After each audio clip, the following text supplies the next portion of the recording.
Hi students, today we will learn about angles, so let's begin it.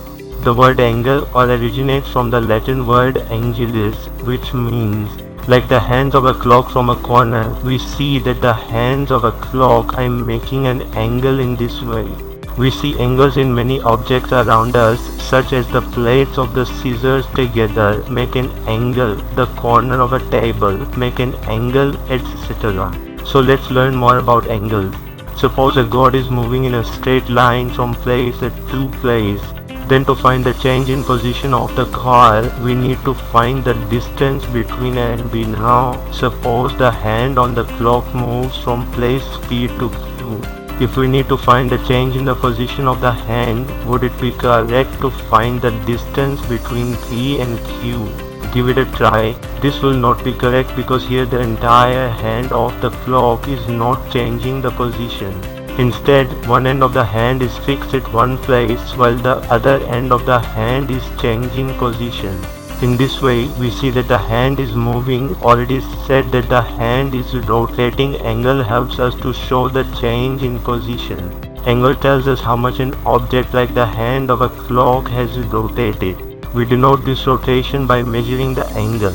If it represents the initial position of the needle with ray and the new position after rotation binary OB, we can see that has rotated through the angle and has come to the position of ray OB. In this way, the measure of rotation of a red online segment is called an angle.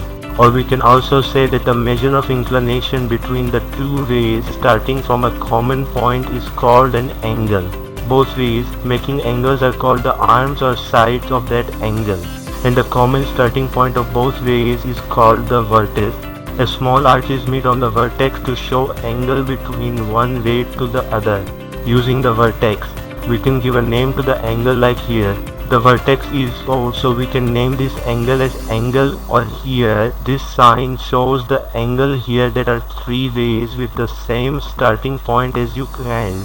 Different angles are being formed at 0.0. In such cases, we cannot represent all three with angle because they are all different.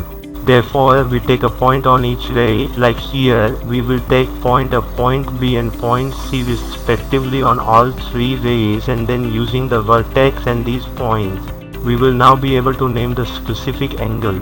For example, we will name the angle formed between ray and ray OB as angle OB, or we can name it as angle BOE also while naming any angle. It is important to indicate the name of the vertex in the middle. Just like angle OB, we will name the angle between ray OP and ray as angle B or C or angle COB. Now, can you say what name will be given to the angle formed between rays and OSI? Come on, give it a shot. Perfect. Its name would be angle OC or angle COE. We also show this with angle, or with these. You must have understood the concept of angle. Now let's understand the angles. There are three regions related to any angle. The part formed by the arms or the sides of the angles is called the boundary of the angle. The part inside the boundary of the angle is called the interior of the angle. And the part outside the boundary of the angles is called the exterior of the angle. The interior of the angle and its boundary together is called the region of the end. So today we learned about angle.